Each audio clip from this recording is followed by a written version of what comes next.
Teori atom, perkembangan, kelemahan, dan kelebihan. Teori atom. Teori atom merupakan salah satu teori yang digunakan untuk mengenali sifat dari sebuah benda. Teori ini menyatakan bahwa seluruh benda yang ada di dunia ini terbentuk dari adanya atom-atom yang saling menyatu. Tentu, teori ini bisa diterapkan untuk berbagai jenis benda, termasuk benda padat, benda cair, dan benda gas. Menurut pengertiannya, atom sendiri berasal dari bahasa Yunani yang memiliki arti tidak bisa dibagi. Secara tidak langsung, arti dari kata atom ini merupakan suatu yang sangat kecil, di mana tidak mungkin untuk memisahkan atau membaginya jika menjadi beberapa bagian. Asal-usul teori atom. Dalam catatan sejarah, teori atom termasuk salah satu teori tertua yang muncul dan ditemukan di dunia. Teori ini kemudian dikembangkan menjadi lebih kompleks dan menjadi salah satu dasar pengetahuan yang cukup penting, terutama dalam sains. Menurut sejarah yang tercatat, penemu teori atom adalah seorang yang berasal dari Yunani, yakni Demokritus. Perkembangan teori atom. Seiring berjalannya waktu, teori atom juga mengalami sifat beberapa perkembangan yang cukup signifikan. Hal ini dikarenakan teori yang sangat lama akan menyempurnakan teori sebelumnya. Salah satu fakta yang tercatat dalam penemuan teori ini adalah Demokritus. Adalah ia kurang lebih memiliki bukti eksperimental sehingga teorinya dianggap kurang sempurna. Akhirnya, pada medio tahun 1800 mulai ditemukan beberapa penemuan baru terkait teori atom yang kehadirannya memberikan pengertian dan pemahaman yang luas mengenai apa itu atom. Pada masanya terdapat beberapa perkembangan terkait teori ini yang datang dari beberapa tokoh yang berbeda. Adapun tokoh-tokoh yang berperan penting mengenai muncul dan berkembangnya teori atom hingga saat ini adalah sebagai berikut. 1. Teori atom Dalton. Perkembangan mengenai teori atom diawali oleh John Dalton. Ia mengemukakan bahwa awalnya mengenai atom pada tahun 1803. Dalam hal ini, teori yang dikemukakan oleh Dalton didasarkan pada dua hukum, yaitu hukum kekekalan massa atau hukum Lavoisier dan hukum susunan tetap atau hukum Rouse. Dalam penjelasannya, Lavoisier mengatakan bahwa massa total dari zat-zat sebelum reaksi akan selalu sama dengan massa total dari zat-zat yang dihasilkan dari reaksi. Sedangkan Rouse mengatakan bahwa perbandingan massa pada unsur-unsur dalam suatu senyawa senantiasa akan selalu tetap. Dari kedua hukum tersebut, John Dalton mengemukakan pendapatnya terkait teori atom sebagai berikut. Atom merupakan bagian terkecil dari sebuah materi dan karena ukurannya yang paling kecil sehingga tidak bisa lagi dibagi menjadi bagian lain. Atom digambarkan dengan pola pejal yang sangat kecil dengan kesimpulan bahwa suatu unsur memiliki atom-atom yang identik dan berbeda untuk unsur yang berbeda pula. Atom bergabung untuk membentuk sebuah senyawa dengan perbandingan bilangan bulat serta sederhana. Dalam hal ini, dimisalkan air yang terdiri dari atom-atom hidrogen dan atom-atom oksigen. Reaksi kimia merupakan permisahan dan juga penggabungan atau penyusunan kembali dari rangkai atom-atom sehingga atom tidak akan bisa diciptakan atau dimusnahkan. Pendapat dari Dalton ini menjadi awal dari perkembangan teori atom dalam dunia pengetahuan. Kemunculan teori Dalton ini juga memberikan beberapa kelebihan dalam pengetahuan, yakni mulai membangkitkan minat terkait penelitian mengenai beragam jenis modal atom.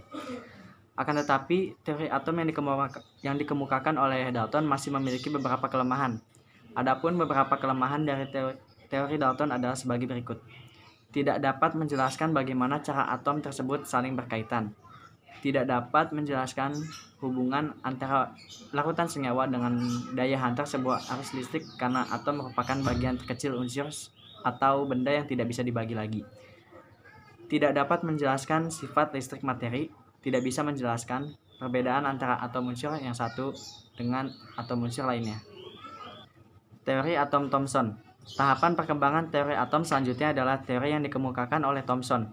Teori ini muncul setelah teori Dalton. Dalam perkembangannya, teori Thomson melakukan perbaikan terkait kelemahan yang terdapat dalam teori yang dikemukakan oleh Dalton yang merupakan penemu pertama teori modern yang membahas tentang atom.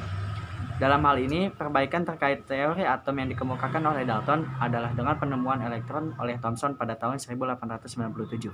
Dalam hal ini, elektron merupakan partikel yang bermuatan negatif. Penemuan yang dilakukan oleh Thomson ini diperoleh melalui sebuah percobaan dengan menggunakan tabung sinar katode. Berdasarkan percobaan tersebut, Thomson menyimpulkan bahwa sinar katode adalah sebuah partikel dikarenakan dapat memutar baling-baling yang diletakkan di antara anode dan katode. Partikel tersebut merupakan partikel penyusun atom yang bermuatan negatif. Nah, inilah yang nantinya dalam teori atom versi Thomson disebut dengan elektron. Isi dari teori atom yang dikemukakan oleh Thomson adalah atom merupakan sebuah pola pejal yang memiliki muatan positif. Selain itu, di dalamnya tersebar elektron yang memiliki muatan negatif. Teori yang dikemukakan oleh Thomson ini juga disebut dengan teori roti kismis. Hal ini dikarenakan kismis mewakili atom positif yang melekat pada roti sebagai elektron negatif. Rincian teori atom yang dikemukakan oleh Thomson memiliki beberapa kelebihan dibandingkan dengan teori Dalton. Beberapa kelebihan dari teori ini adalah sebagai berikut. 1. Detail teori atom dari Thomson membuktikan bahwa atom bukan merupakan bagian terkecil dari suatu unsur. Hal ini dikarenakan Thomson menemukan adanya partikel lain yang bermuatan negatif dan terdapat pada atom. 2. Membuktikan bahwa atom bersifat netral yang tersusun dari partikel-partikel yang memiliki muatan positif dan negatif. 3. Membuktikan bahwa adanya elektron dalam semua unsur benda. Namun, teori atom dikemukakan oleh Thomson tersebut masih memiliki beberapa kekurangan. Adapun kekurangan dari teori ini adalah sebagai berikut. 1. Tidak dapat menjelaskan tentang susunan muatan positif dan jumlah elektron yang terdapat dalam bola. 2. Tidak dapat menjelaskan tentang inti dari atom.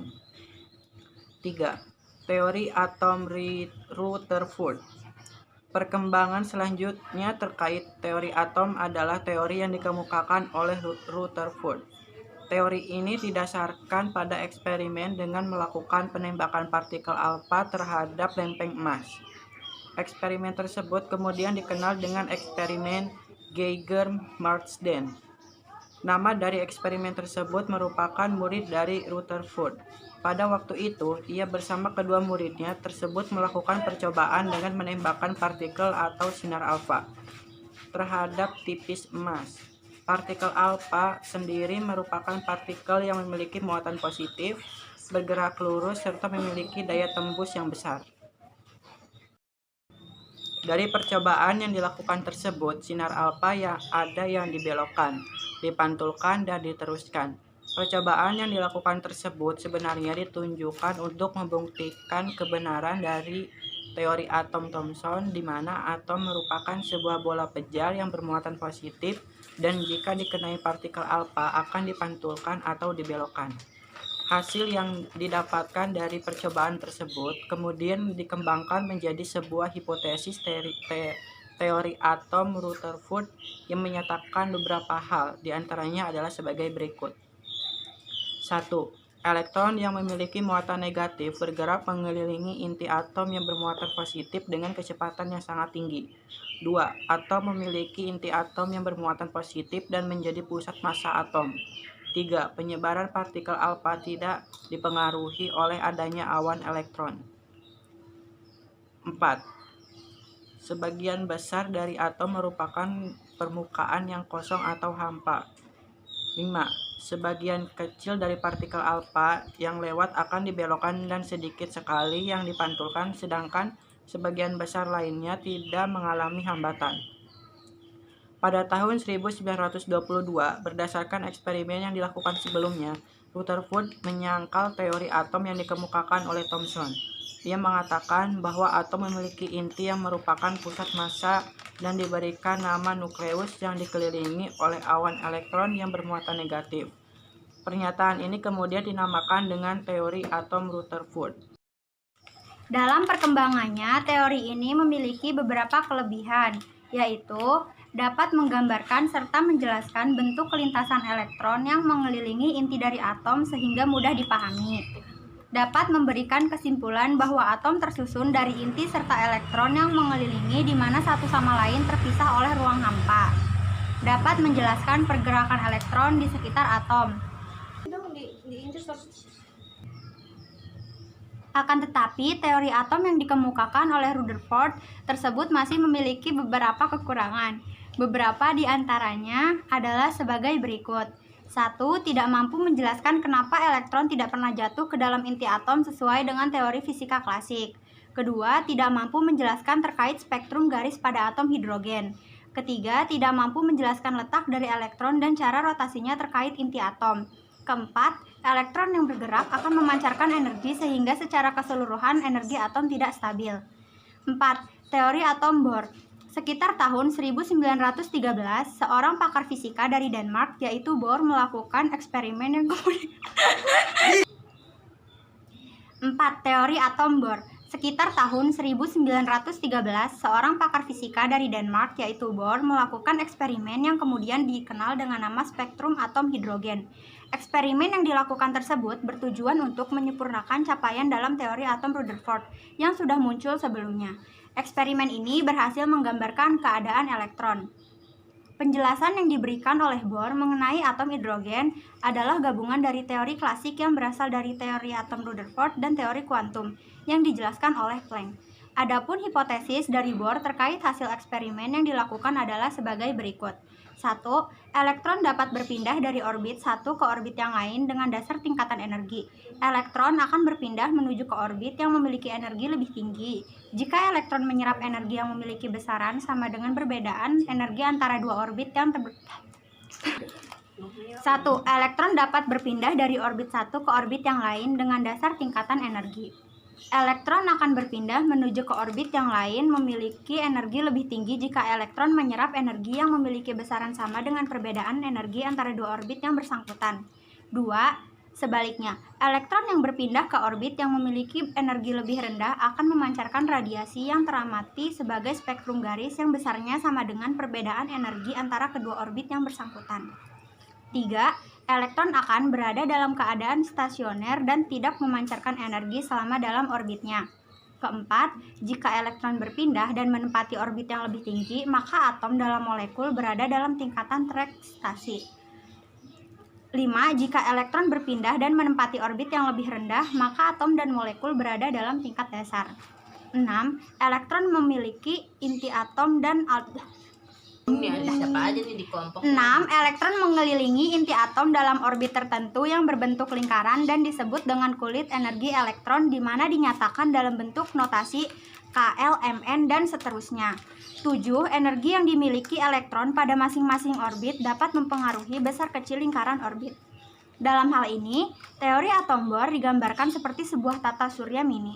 Berdasarkan teori ini, maka elektron mengelilingi atom pada lintasan tertentu yang dinamakan dengan kulit elektron. Teori yang dikemukakan oleh Bohr ini memiliki beberapa kelebihan, yaitu dapat menjelaskan tentang spektrum atom hidrogen secara akurat, dapat membuktikan adanya lintasan elektron untuk atom hidrogen, dapat memperbaiki kelemahan dari teori atom yang dikemukakan oleh Rutherford. Akan tetapi teori atom yang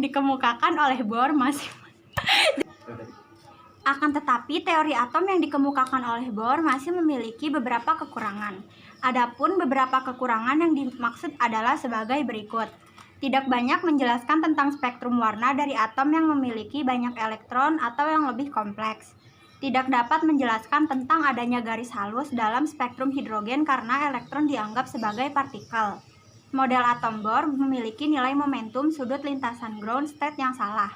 Tidak bisa mengetahui intensitas relatif dari garis spektrum. Tidak bisa menjelaskan atom selain atom hidrogen. Teori atom modern. Teori atom berkembang lagi pada tahun 1924. Dalam hal ini, ada tokoh Prancis bernama Louis de Broglie yang menyempurnakan kelemahan teori atom yang dikemukakan oleh Bohr. Ia menjelaskan bahwa elektron tidak hanya bersifat partikel namun juga bisa bersifat gelombang.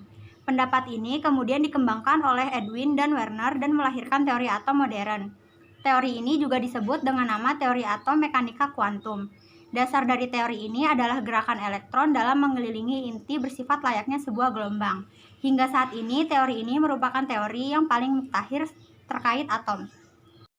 2. Spektrum atom hidrogen dikemukakan oleh J.J. Balmer, seorang guru matematika di Swiss pada tahun 1984. Balmer menemukan pancaran cahaya tampak dari atom hidrogen lintasan tertentu. Jika ada elektron dari luar atau tingkat yang lebih tinggi berpindah menuju ke tingkat energi lebih rendah, maka elektron itu dapat memancarkan energi yang berupa gelombang elektromagnetik. Untuk dapat mempelajari spektrum ini, diperlukan sebuah alat yang namanya spektrometer. Spektrum atom hidrogen mengikuti pola yang dihasilkan pada deret spektral dan memiliki keteraturan dalam jarak garis-garis spektrum. Panjang gelombang yang dihasilkan pada spektrum atom hidrogen dipengaruhi oleh transisi elektron dan di kulit ke kulit dengan mengikuti persamaan berikut. Rumus 1 per lambda sama dengan R 1 per N kuadrat min 1 per M kuadrat. Dengan lambda sama dengan panjang gelombang yang dihasilkan spektrum atom hidrogen, R tetapan Hydroberg dengan ketentuan 1,097 kali 107 meter persegi, N kulit elektron di 7, M kulit elektron mula-mula atau asal. Untuk mempermudah kita dapat menghitung, maka persamaan ini bisa diturunkan menjadi 1 per lambda sama dengan R 1 per N kuadrat min 1 per M kuadrat. 1 per lambda sama dengan R M kuadrat min N kuadrat per N kuadrat M kuadrat. Lambda sama dengan N kuadrat M kuadrat per M kuadrat min N kuadrat kali R. Panjang gelombang yang dihasilkan dari spektrum atom hidrogen merupakan sebuah bilangan istimewa yang menghasilkan sebuah deret yang disebut deret pental. 3 inti atom. Semua inti atom pada dasarnya tersusun atas proton, yaitu partikel bermuatan positif dengan massa 1 satuan massa atom. Neutron yaitu partikel tak bermuatan atau netral dengan massa 1 satuan massa atom. Jadi, massa suatu atom terkonsentrasi pada inti atom. Secara umum, lambang atom dituliskan ZXA. A yaitu nomor massa, Z jumlah proton dalam inti, jumlah elektron di kulit terluar. N sama dengan A sampai Z jumlah neutron di dalam inti atom. Dalam inti atom, ada beberapa istilah yang diperlukan kita ketahui. Di antaranya, isotop, yaitu inti-inti yang memiliki nomor atom sama. Isoton, yaitu inti-inti yang memiliki jumlah neutron sama. Isobar, yaitu inti-inti yang memiliki nomor massa sama. Sedangkan inti atom juga memiliki massa loh. Nah, massa ini atom selalu lebih kecil dari jumlah massa nukleon penyusunnya. 4. Radioaktivitas. Radioaktivitas disebut juga peluruhan radioaktif, yaitu peristiwa terurainya beberapa inti atom tertentu secara spontan yang dimiliki dengan pancaran partikel alfa atau inti helium, partikel beta atau elektron, atau radiasi gamma, gelombang elektromagnetik, gelombang pendek. Sinar-sinar yang dipancarkan tersebut disebut sinar radioaktif. Sedangkan zat yang memancarkan sinar radioaktif disebut dengan zat radioaktif. Istilah keradioaktifan atau radioactivity pertama kali diciptakan oleh Marie Curie pada tahun 1867 sampai 1934. Seorang ahli kimia berasal Prancis, Marie dan suaminya Pierre Curie 1959 sampai 1906 berhasil menemukan unsur radioaktif baru yaitu polonium dan radium. Ernest Rutherford 1971 sampai 1937 menyatakan bahwa sinar radioaktif dapat dibedakan atas sinar alfa yang bermuatan positif dan sinar beta yang bermuatan negatif. Paul Ulrich Villard 1969 sampai 1915, seorang ilmuwan Prancis menemukan sinar radioaktif yang tidak bermuatan yaitu sinar gamma. Istilah keradioaktifan atau radioactivity pertama kali diciptakan oleh Marie Curie 1969.